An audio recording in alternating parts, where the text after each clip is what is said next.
Nós tínhamos iniciado o capítulo 3, método, na semana retrasada. Mas na semana passada, com o imprevisto que houve aqui na minha casa, problema aí por conta de um temporal, tivemos aqui uma falta de luz e nós não pudemos fazer o estudo. Então, para não ficar assim muito tempo, nós vamos iniciar hoje, reiniciar hoje o capítulo para a gente refrescar a ideia do porquê desse capítulo que Kardec coloca aqui logo no início, né, que é o capítulo 3, método. Então a gente vai iniciar aqui no item 18, que ele vem nos mostrando aí a importância do estudo, os meios, até a maneira como a gente pode estudar a doutrina, e isso é muito importante a gente saber, porque nos auxilia, né, nos pontos, principalmente aqui nesse tema que esse livro se porta, que é a mediunidade. Então aqui no item 18, Kardec inicia dizendo para nós assim: o desejo muito natural e louvável dos adeptos, que não se precisaria estimular mais, é o de fazer prosélitos.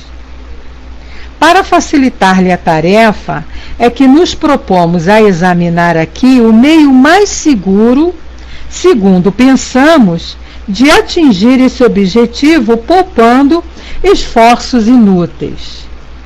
Então o que ele está dizendo é que todos, né, os espíritas gostariam de angariar adeptos, para conquistar adeptos, fazer propaganda, fazer a campanha, né, como muitas religiões aí fazem. E ele não acha que esse seja o método assim ideal, que você impor uma vontade, impor a tua vontade em alguém, não é legal. Então ele vem aqui esclarecendo que então, depois de muita pesquisa, de muita análise, ele vem trazendo aqui para nós um meio mais eficaz, né, para atingir esse objetivo, ou seja, de conquistar adeptos, isso aí, Vaguinho, sem violentar as consciências. Então é isso que ele vem trazendo aqui para nós, nesse capítulo. Então ele diz assim: dissemos que o Espiritismo é toda uma ciência e toda uma filosofia.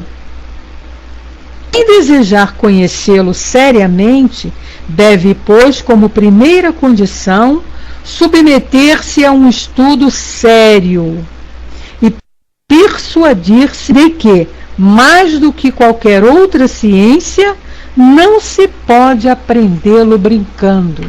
Obrigada, Márcio, pela tua colagem aí, meu amigo. Então, olha só, o que ele está falando aqui? Doutrina espírita é uma ciência, é uma filosofia, e para se entender, para se conhecer, é necessário, em primeiro lugar, estudarmos.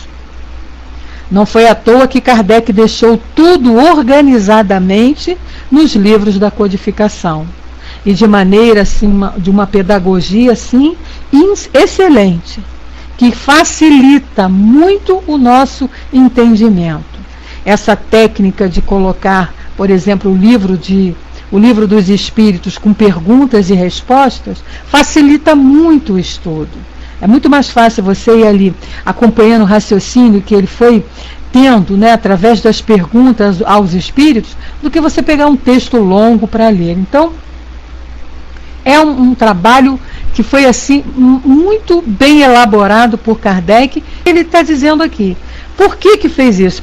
Justamente porque é através do estudo, só através do estudo, que nós vamos conhecer doutrina espírita. Não adianta você frequentar uma reunião na casa espírita, tomar passe e você já achar que conhece doutrina espírita.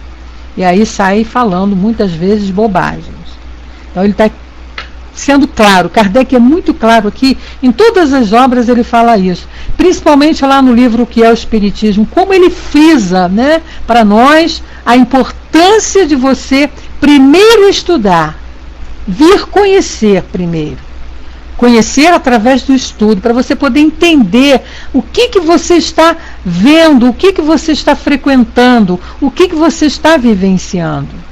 porque é diferente quando você vai frequentar alguma coisa, qualquer que seja, credo religioso ou qualquer situação que você vá, é necessário que você conheça o ambiente que você está indo, aquele ambiente que você está frequentando, né?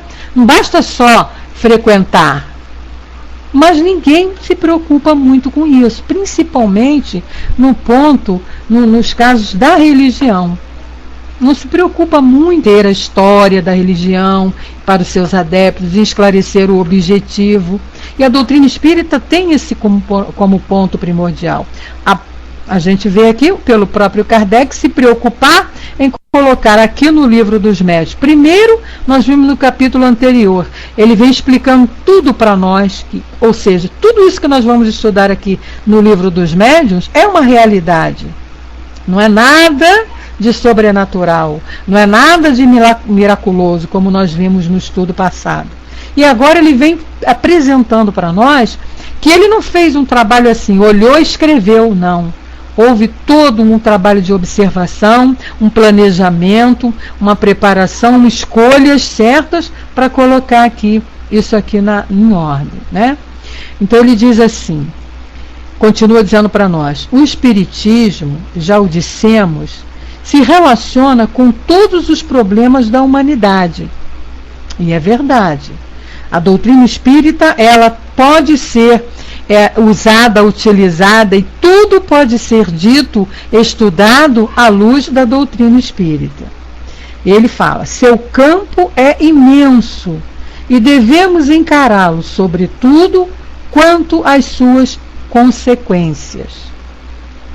A crença nos espíritos constitui, sem dúvida, a sua base, mas não basta para fazer um espírita esclarecido. Como a crença em Deus não basta para fazer um teólogo. Então, olha só, crer nos espíritos é, sem dúvida, a base para a gente começar um estudo, para a gente começar a conhecer o espiritismo. Se você não acredita na sobrevivência da alma, na existência dos espíritos, já fica mais... Então, essa é a base. Agora, não basta isso para você se dizer um espírita. Não basta que você acredite somente nos espíritos, que eles existam, para que você tenha o título de espírita. E ele continua, vejamos, pois, de que maneira convém proceder no seu ensino, para levar-se com mais segurança à convicção. Então agora ele vai colocar aqui para nós, né? Como é que a gente vai, a maneira como é que a gente vai estudar, como é que a gente vai entender isso aí, para a gente poder dizer-se, né, espírita com segurança, e ter esse conhecimento com segurança. Que ele diz então, que os adeptos não se assustem com a palavra ensino. Não se ensina apenas do alto da cátedra ou da tribuna, mas também na simples conversa. Então, você não precisa ser um professor formado, né, ter diplomado, para poder passar o ensinamento. Numa conversa, num bate-papo informal, você pode passar informações. E aí ele diz, toda pessoa que procura persuadir outra por meio de explicações ou de experiências, está ensinando. E a gente até viu isso aqui, a gente tem essa explicação que ele faz lá no livro A Gênese, no início, quando ele fala sobre a revelação, caractere da revelação espírita, quando ele vem falar para nós sobre o professor e o homem de gênio. Ele faz ali uma explanação, uma diferenciação interessante do que é um professor, do que é o homem de gênio. Então ele fala mesmo que todo aquele que passa um ensinamento, ele é um professor, ele está ensinando alguma coisa, ele é um professor. E aí ele diz, o que desejamos é que esse esforço dê resultados. Por isso, julgamos nosso dever dar alguns conselhos. que poderão ser também aproveitados pelos que desejam instruir-se a si e que terão aqui o meio de chegar mais segura e prontamente ao alvo. Então ele está explicando aqui claramente que através de um estudo sério, através de uma técnica elaborada, nós vamos conseguir entender, conhecer todo esse processo, todos esses fenômenos que a doutrina nos apresenta.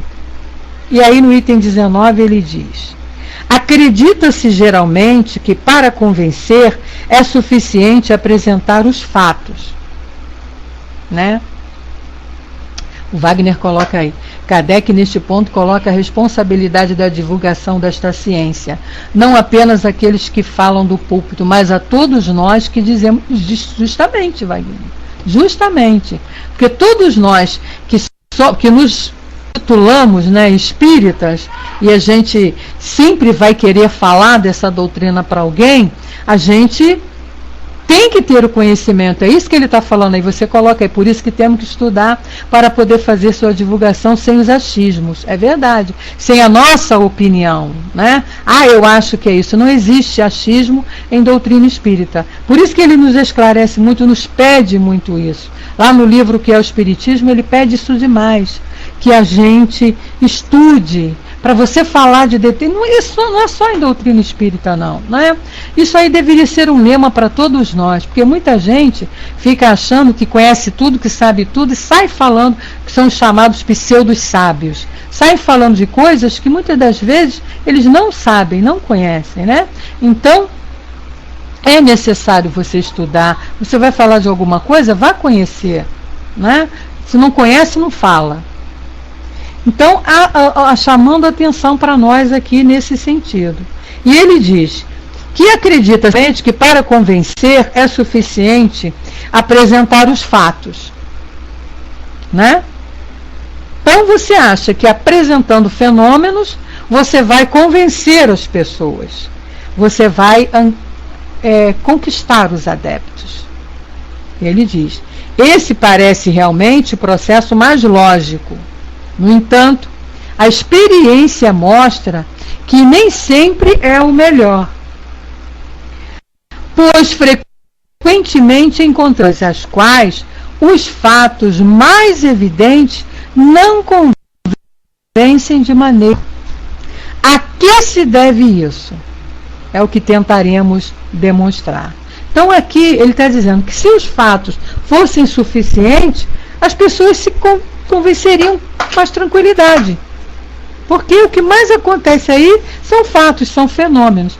Mas a gente vê aí que existem pessoas, estudiosos, os céticos, os materialistas, que não acreditam, né?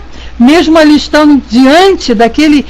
A coisa está ali clara, acontecendo, mas a criatura tem sempre uma explicação para o fenômeno, tem sempre uma desculpa para aquilo que está ali acontecendo, o fenômeno acontecendo. Então ele vem dizendo aqui para nós, por que isso acontece? Por que os fatos só não são suficientes para tornarem as pessoas crédulas, para que as pessoas acreditem, né, na doutrina? Boa tarde, Fernando, seja bem-vindo. Boa tarde não, boa noite já, né? Então ele diz para nós, no Espiritismo, a questão dos espíritos está em segundo lugar, não constituindo o seu ponto de partida. E é esse precisamente o erro em que se cai e que acarreta o fracasso com certas pessoas. Sendo os espíritos simplesmente as almas dos homens, o verdadeiro ponto de partida é então a existência da alma. Então o que Kardec está chamando aqui a atenção? Vai com Deus, Vaguinho. O que Kardec está chamando aqui a atenção? Né? Primeiro a gente trabalhar o conhecimento da existência das almas. Por isso que Kardec coloca nesse livro aqui, lá o primeiro capítulo, ele inicia falando sobre os espíritos. E o título do capítulo é Há Espíritos? Primeiro capítulo. Existem espíritos? E aí ele vem explicando a presença dos espíritos. Então, um ponto primordial para a gente poder entender a doutrina espírita não é só crer, né, nos espíritos, né?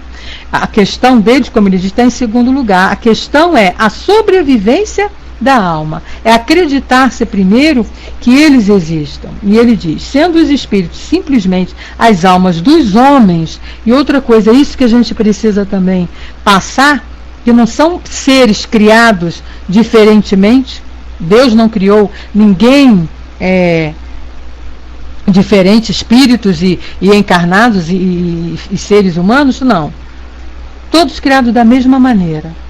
Então ele diz, como pode o materialista admitir a existência de seres que vivem fora do mundo material, quando ele mesmo se considera apenas material?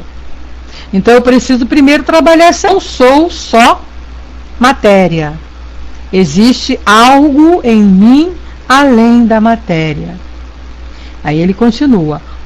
Como pode crer na existência de espíritos ao seu redor se não admite o seu próprio espírito?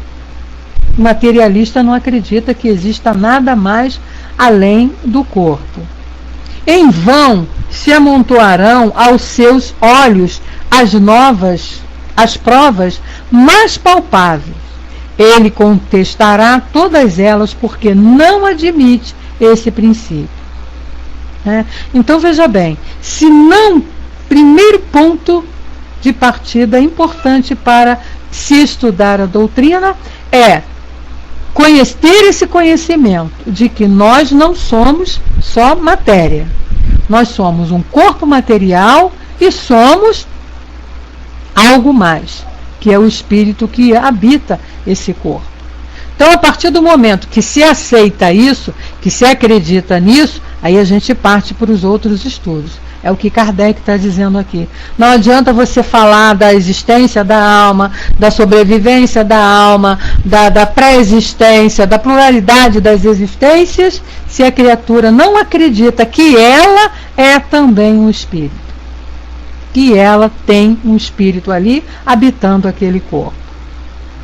E ele diz que todo o ensino metódico deve partir do conhecido para o desconhecido.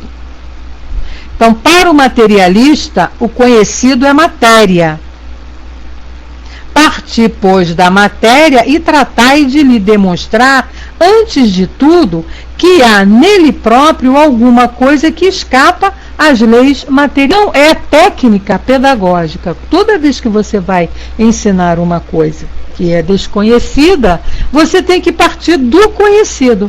Principalmente no caso aqui de doutrina espírita, que é difícil para todos nós raciocinarmos no abstrato.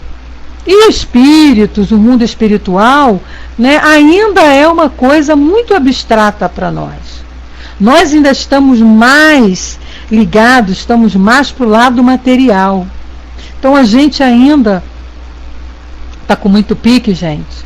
O som, a gente dá uma parada aí e volta. Então a gente está ainda mais para o lado do material. Então é difícil raciocinar em termos espirituais. É complicado para nós, no estágio em que nos encontramos, né? Aí ele diz assim, para o materialista, então, você tem que partir da matéria para chegar até o espírito. Numa palavra, antes de torná-lo, procurar fazê-lo espiritualista, ou seja, fazer com que ele creia na existência de algo mais do que aquele simples corpo que ele tem, que ele habita.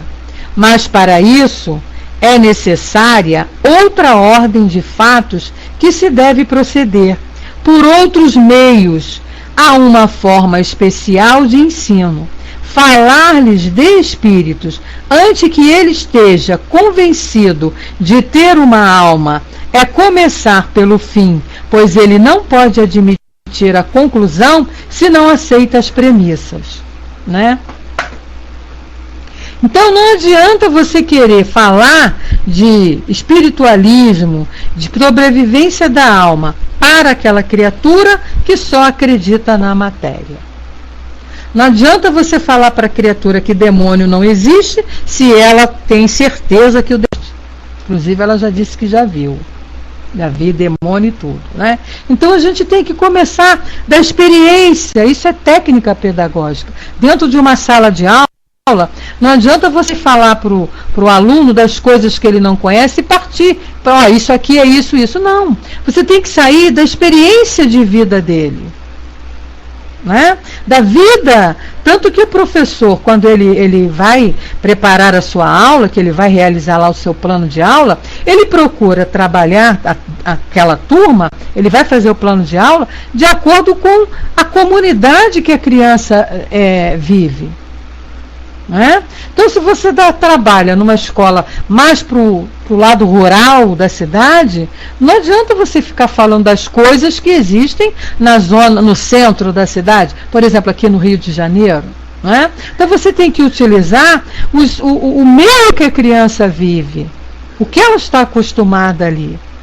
Se você vai falar de coisas que ela não está vivenciando no dia a dia, fica mais difícil o aprendizado. É isso que Kardec está falando aqui para nós. Então, quando a gente vai falar sobre doutrina espírita, a gente partir do concreto, da matéria. E é isso que ele está ensinando aqui para nós, né? São os métodos que ele coloca aqui para nós a respeito disso.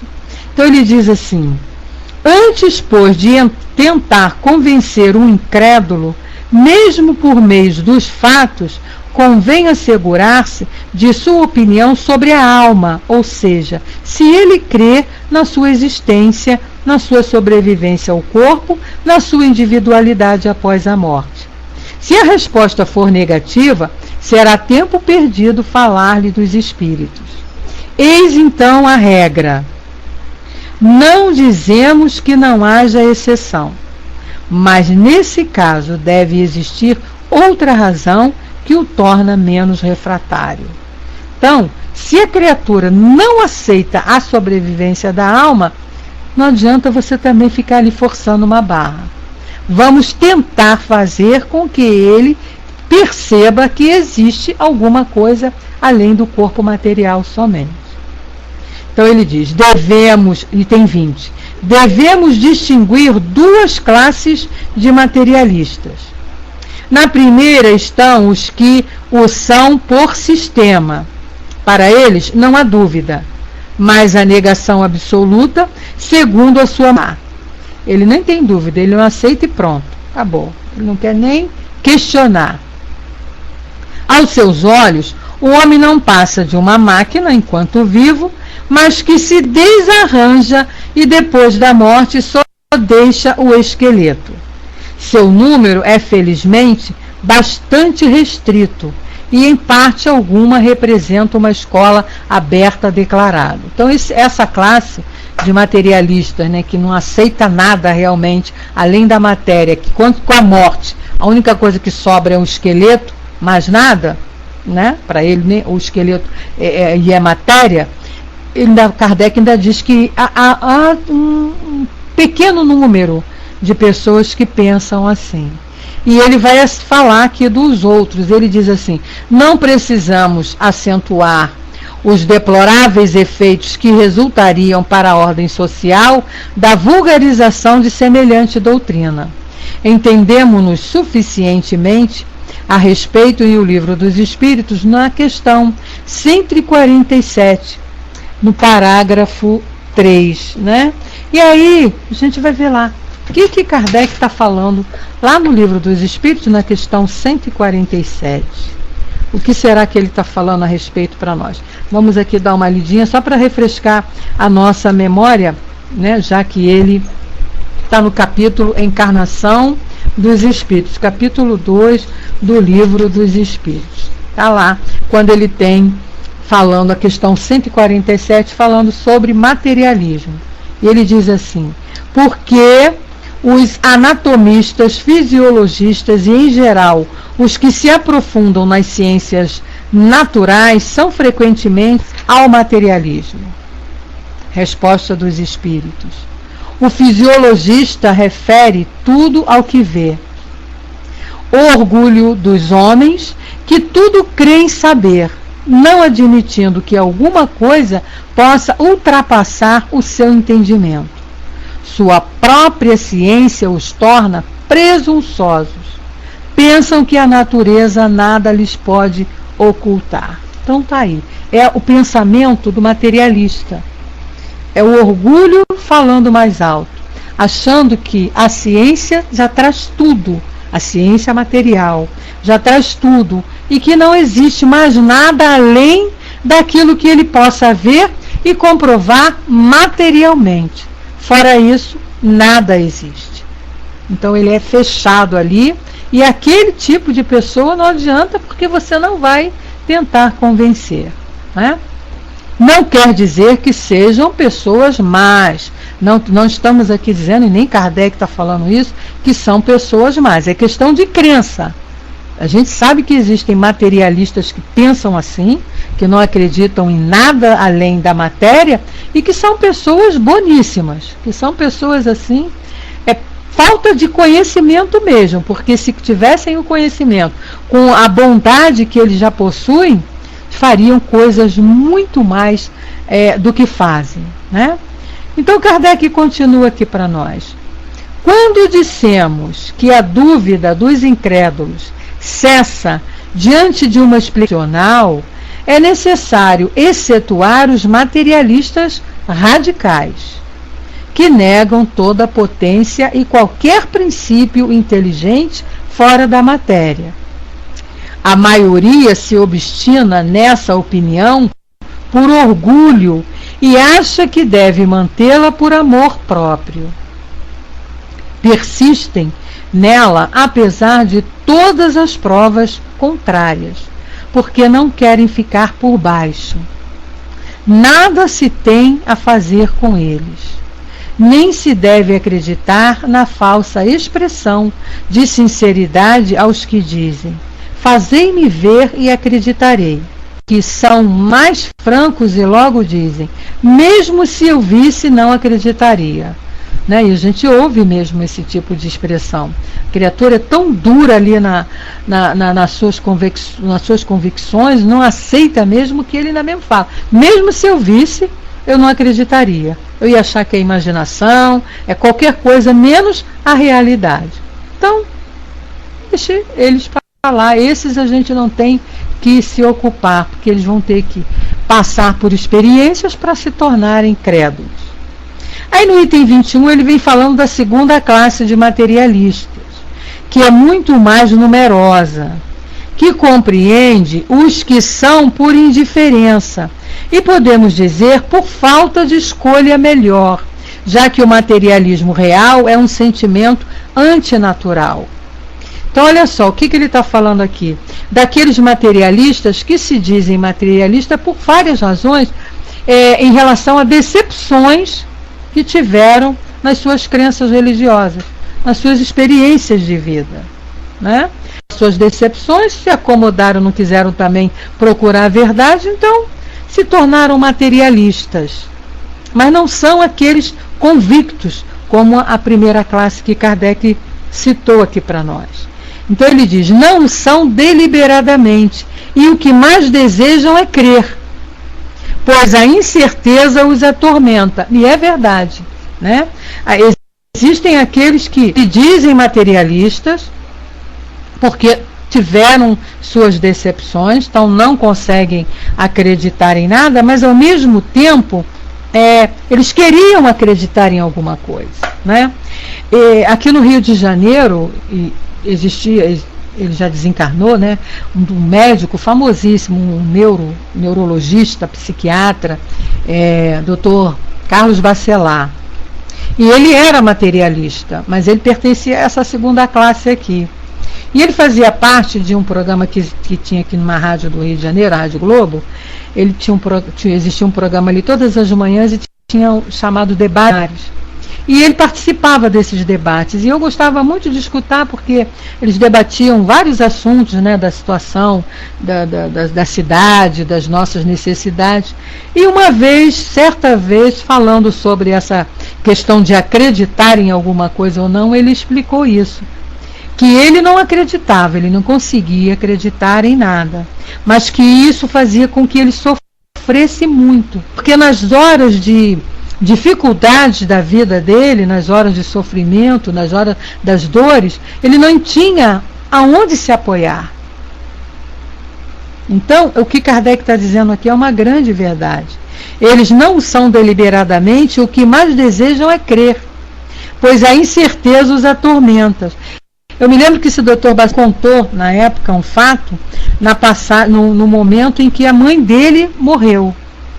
Então ele dizia que a mãe dele tinha morrido e ele estava muito triste e no velório sofrendo muito.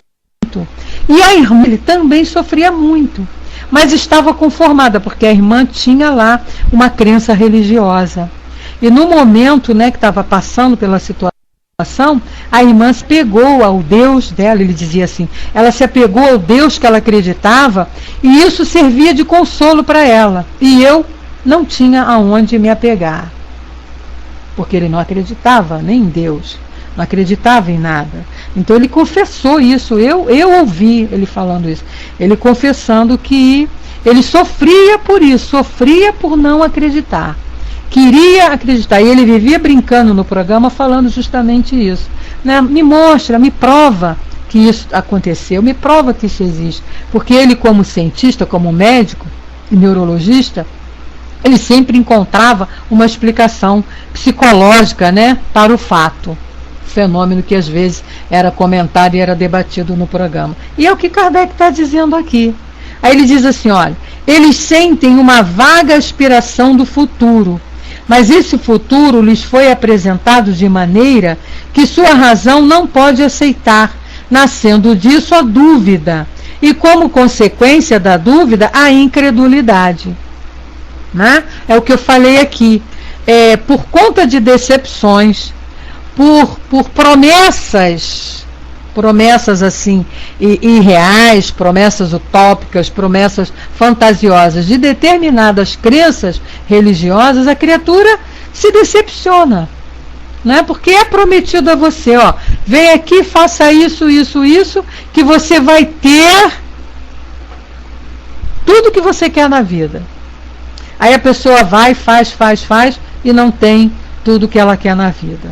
E aí? Para onde vai a fé que ela tinha? Desacredita, né? A Tina pergunta, Beth, a descrença vem com a reencarnação da pessoa? Não da reencarnação. A descrença é da pessoa mesmo, ela não acredita. Entende? Ela não acredita que exista algo mais além da matéria. No primeiro caso, dos materialistas são os convictos, né? E nesse segundo, muitos se tornam materialistas por decepções.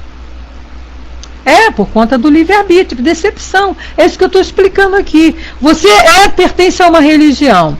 Aí você vai lá, chega lá, te prometem isso, prometem aquilo, se você fizer isso. Aí você faz tudo o que é pedido. Depois, aquilo que você quer não acontece. Porque as coisas não são como a gente quer. As coisas são como nós precisamos.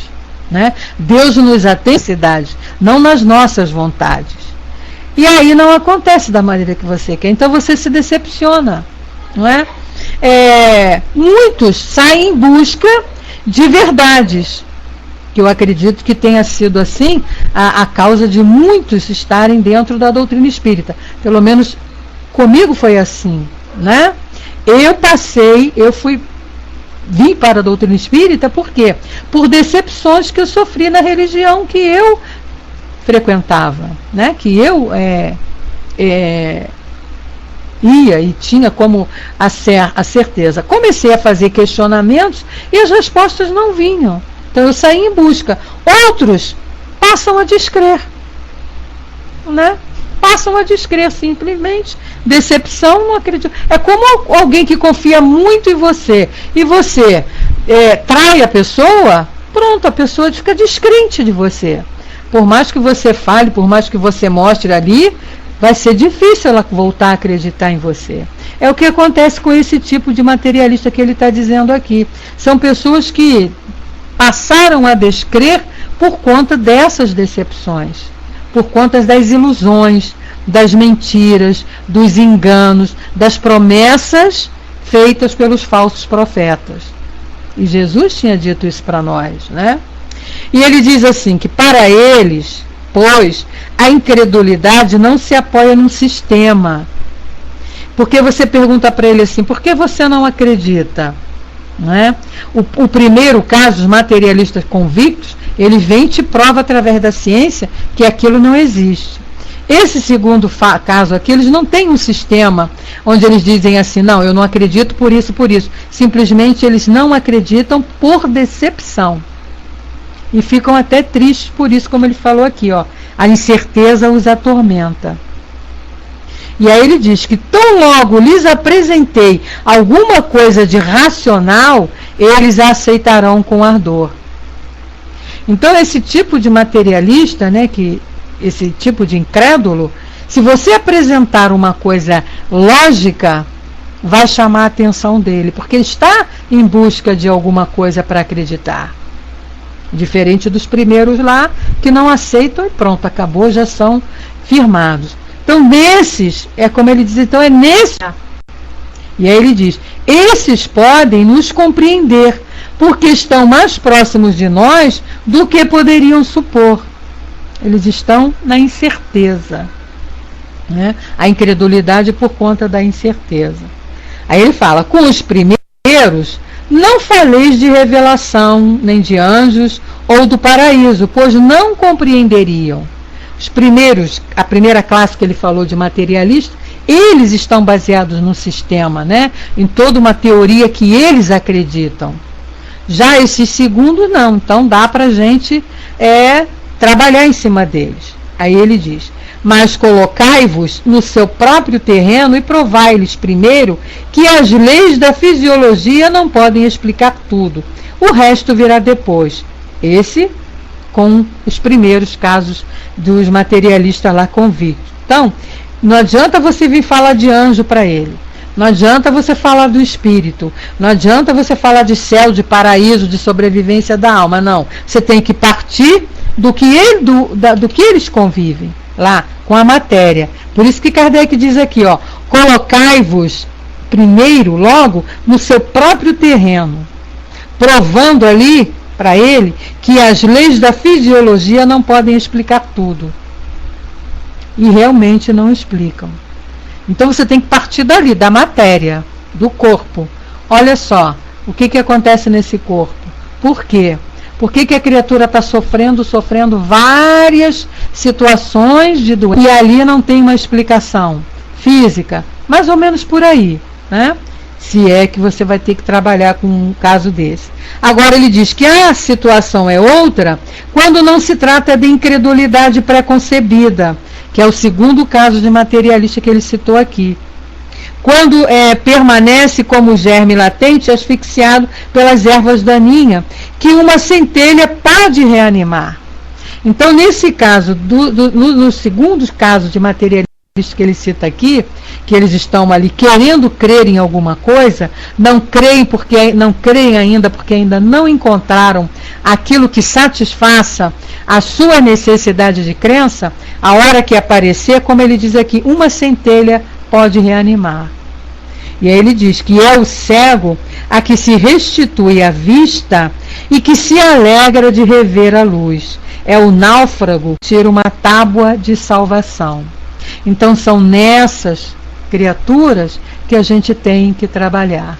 Não naquele que já tem a sua crença convicta. Não adianta. Por isso que Kardec explica que não é você sair batendo de porta em porta, impondo doutrina espírita para as pessoas, que você vai conseguir adeptos. Não. Você tem que ir buscar aquele que realmente está precisando de uma convicção. E são esses materialista esse aqui que ele diz. E está de montão aí, né? Aí no item 22 ele diz assim: ao lado dos materialistas propriamente ditos, há uma terceira classe de incrédulos que, embora espiritualistas, pelo menos no nome, não são menos refratários ao espiritismo. São os incrédulos de má vontade. Bem interessante isso aqui, né? Então ele agora já está partindo para uma terceira classe de criaturas. São aqueles que são espiritualistas, acreditam em algo mais além da matéria, mas no que está relacionado à doutrina espírita, ao espiritismo, eles não querem saber. Então é o tal do conceito, né? Eu não sei e também não quero saber e não gosto. Então o Kardec diz: esses não querem crer, porque isso lhes perturbaria o gozo dos prazeres materiais. Então são aqueles que estão assim: quero aproveitar a vida, eu quero curtir tudo que a vida pode me apresentar, a vida material. Se você, aí a gente sabe que para você a vida verdadeira, a gente aprende com a doutrina que a vida verdadeira é a vida do espírito. Então que você não está aqui para aproveitar as delícias do mundo, mas que você está aqui para aproveitar as oportunidades que o mundo material lhe oferece para você crescer, desenvolver, evoluir o seu verdadeiro eu, que é o espírito. E a matéria vai ficar por aí. Então essa é a proposta da doutrina espírita. Só que para você se tornar espírita convicto, espírita praticante, você tem que fazer escolhas. Não que ela te exija e te proíba alguma coisa. A beleza da doutrina espírita está justamente nisso. Ela não te proíbe nada, mas ela te mostra o que é melhor para você. E aí é óbvio que você vai ter que escolher entre o que é melhor para você e o que é melhor, o que você pensa que é melhor. Então você vai ter que fazer escolhas. E aí o que Kardec está dizendo: muitas das pessoas aqui não vão querer deixar os prazeres materiais, né, como eles chamam aqui, o gozo dos prazeres materiais oferecem, para esperar os prazeres do gosto do espírito, que é a nossa verdadeira vida. Vocês estão entendendo o que Kardec está colocando aqui? Então são aquelas pessoas que não querem mudar a vida porque está muito bom assim. Eu estou feliz, eu posso fazer isso, eu posso fazer aquilo. É curtir, é viver a vida do lado material. Acredita em Deus? Acredito. Faz as suas preces para Deus? Faço. Você tem fé? Tenho. Mas primeiro as coisas materiais. Eu quero viver a vida. Eu quero aproveitar a vida. Porque depois que eu morrer, eu não sei para onde que eu vou, não sei o que vai me acontecer. É assim que essas pessoas falam. Então, para elas, elas acreditam em Deus, acreditam na sobrevivência até da alma, porém, não querem deixar os prazeres materiais. Então, eu posso acreditar em Deus e posso vivenciar a minha vida feliz materialmente falando. Então eu vou ficar na minha vida feliz materialmente falando. Porque se eu vier aqui para a doutrina, eu vou ter que fazer escolhas e vou ter que deixar determinadas coisas lá, que eu não quero deixar ainda, né? Então ele diz: esses não querem crer, porque isso lhes perturbaria o gozo dos prazeres materiais. Temem encontrar a condenação na sua ambição, do seu egoísmo e das vaidades humanas em que se deliciam. O que eu acrescento aqui, acrescento não é no que Kardec está falando não, tá, gente? A gente acrescenta aqui dentro do trabalho, da reflexão que a gente está fazendo aqui. O que eu coloco aqui é que se eles soubessem que nós podemos vivenciar os prazeres que a doutrina espírita nos ensina, os valores do espírito e curtir também os valores materiais e com maior aproveitamento, eles não pensariam assim. Porque o espírito ele não está proibido de vivenciar a vida material. Nós vivenciamos a vida material, nós utilizamos tudo que a vida material nos oferece. Só que nós sabemos que isso não é primordial na nossa vida. Nós temos que utilizar os bens materiais, vivenciar a vida material, mas com o objetivo de crescer o lado espiritual, evoluir o lado espiritual, porque é esse que vai continuar e não o lado material.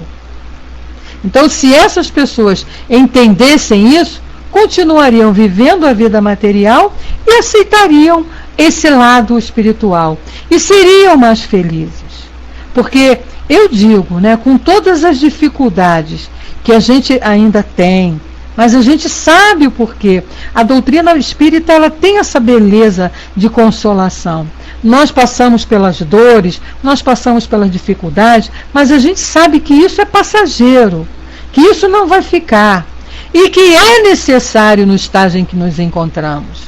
Então a gente consegue ser feliz mesmo diante das dificuldades, porque a gente tem a compreensão, a gente tem entendimento. Lógico, ainda não estamos no grau de elevação de espírito, de aceitar tudo com paz e tranquilidade, né? Nós aqui ainda não somos nenhum Chico Xavier da vida, mas a gente já tem um pouco dessa compreensão, né? Já não nos revoltamos, já não achamos que seja castigo de Deus, não achamos que seja punição. A gente já entende que as nossas dores são consequência dos nossos atos e que nós podemos modificar isso tudo, porque a doutrina nos ensina isso. E isso nos anima, né? E isso nos deixa fortes para encararmos as dificuldades que vêm. Claro que a gente vai chorar, vai. Claro que a gente vai sentir dor, vai.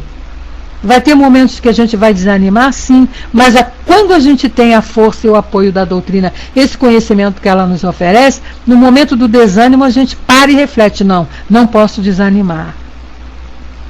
Eu tenho que continuar. Eu tenho que lutar, né?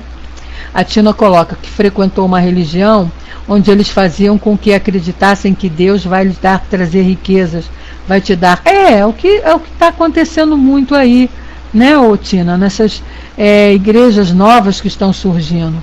A prioridade para eles são os valores materiais. Então é corrente da casa própria, é corrente do carro novo, é corrente do bom emprego, é corrente para você ter conforto, é corrente para você ter saúde, e não corrente para você ser bom. Não tem uma corrente para você combater o orgulho, não tem uma corrente para você combater a vaidade, o egoísmo. Nem existe isso. Nem se fala disso, né? São o quê? A valorização dos bens materiais. Só que isso não traz a verdadeira felicidade. Aí as pessoas entram naquele processo da descrença, o que nós estávamos falando aqui, que era o caso do segundo grupo de materialistas que Kardec está citando aqui, né? Então ele diz, só podemos lamentá-lo. Por quê? Que ele disse assim, essas pessoas fecham os olhos para não ver e tapam os ouvidos para não ouvir. A gente só tem que lamentar. No item 23 ele diz assim, somente para lembrá-la, falaremos de uma quarta categoria que chamaremos de incrédulos interesseiros ou de má fé. É outro tipo aí de materialista. Estes, muito bem o que há de certo no Espiritismo, mas o condenam ostensivamente por motivos de interesse pessoal, né? Então é aquela criatura que sabe que é certo, né? Porque eles vêm, eles estudam, e isso acontece muito nas autoridades eclesiásticas. Eles têm o conhecimento da verdade, mas eles não podem admitir, por conta desse interesse que ele diz aqui, do interesse pessoal, né? E aí Kardec diz: nada temos a dizer deles, nem a fazer com eles. Se o materialista radical se engana, tem ao menos a desculpa da boa-fé. Podemos corrigi-lo provocando-lhe o erro. Nesse último caso, há uma determinação contra a qual se esboram todos os argumentos. E aí Kardec diz: o tempo se encarregará de lhes abrir os olhos e lhe mostrar, talvez à sua própria custa, onde estavam os seus verdadeiros interesses. Porque não podemos impedir a expansão da verdade. Eles serão arrastados pela correnteza, juntamente com os interesses que pensavam salvaguardar. Então, Kardec, a gente está concluindo aqui o nosso estudo de hoje com essa conclusão aqui de Kardec. Não adianta você ir para aqui, para ali, para A, para B, para C ou D, porque a verdade é uma só. E a verdade é que vai prevalecer. Isso nos ensinou muito isso quando esteve entre nós. Não adianta, você pode, é o que ele dizia lá para Pilatos, para Herodes, para aqueles que estavam lá o condenando. Você pode me condenar, você pode estraçalhar meu corpo, você pode me dar chibatada, você pode me botar coroa de espinhos, você pode me crucificar, você pode fazer o que você quiser, mas eu não vou acabar. Eu não vou morrer. Eu vou continuar vivo. E foi o que ele provou para nós, né? Isso me fez lembrar a história de uma menina na nossa casa espírita, que ela era muito engraçada, e ela se livrou de um assalto e converteu. Agora vocês vejam isso. Eu sei porque eu conheci a pessoa e ela contando isso, a situação. Ela converteu o ladrão que ia assaltá-la por conta de uma resposta dessa. Ela ia para casa à noite, né? E aí o cara chegou na frente dela com uma arma, querendo a bolsa, a carteira, não sei o que. Aí ela falou: calma que eu vou te dar tudo.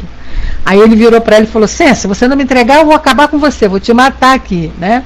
Ela converteu o assaltante. Vai escutando a história. Se você não me passar tudo, eu te mato. Aí, não é a deusa não, era Marilene o nome da menina. Aí ela virou e falou assim para ele: não, tudo bem, você vai me dar um tiro e eu vou cair aqui. Agora, morrer, meu filho, eu não vou morrer mesmo. Você pode até pensar que vai me matar, mas me matar você não vai.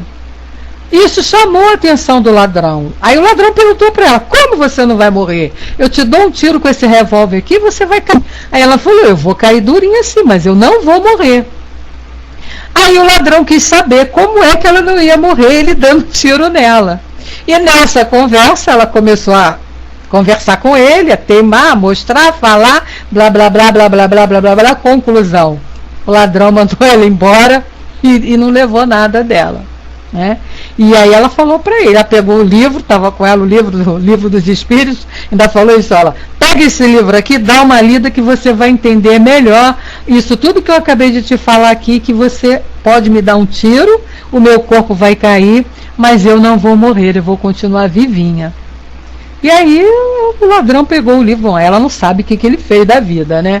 Mas pelo menos ali naquele momento ela se livrou de ser assaltada, né? Pois é, né, Francis? Ele ficou até com medo de uma eventual obsessão, que ela falou para ele: você vai matar meu corpo, mas o meu espírito vai continuar, e eu vou vir te perseguir. Ela disse que ainda brincou com ele falando assim, né? Eu venho te perseguir, não vou te dar sossego. Sei que foi mais ou menos a história assim, mas foi assim, foi o que aconteceu.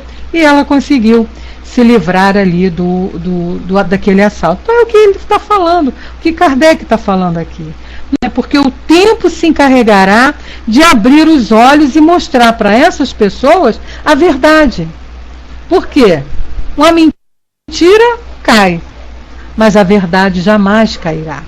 Por isso que Leon Denis diz para nós lá que o Espiritismo é o futuro de todas as religiões, porque o Espiritismo está com a verdade pura,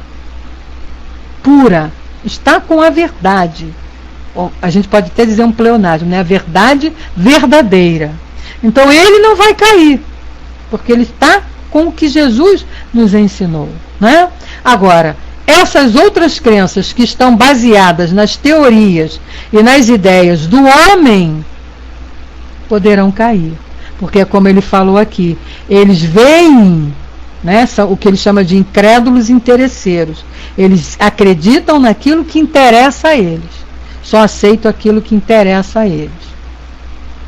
E aí um dia eles vão ter que conhecer a verdade, e a verdade vai libertando todo mundo, como está libertando nós que já estamos aqui, né?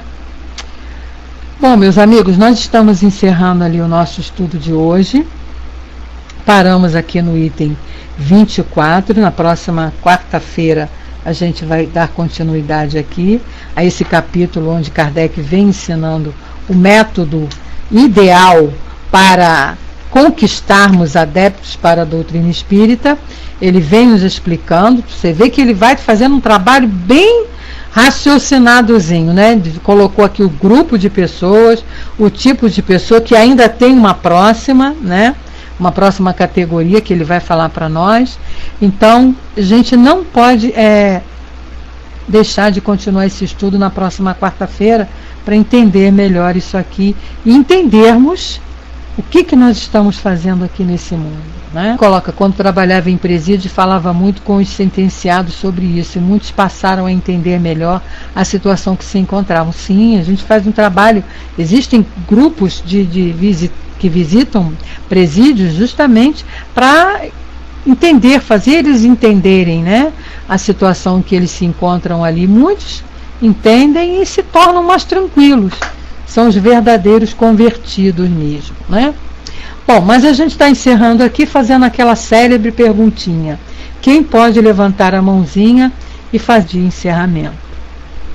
Agradecer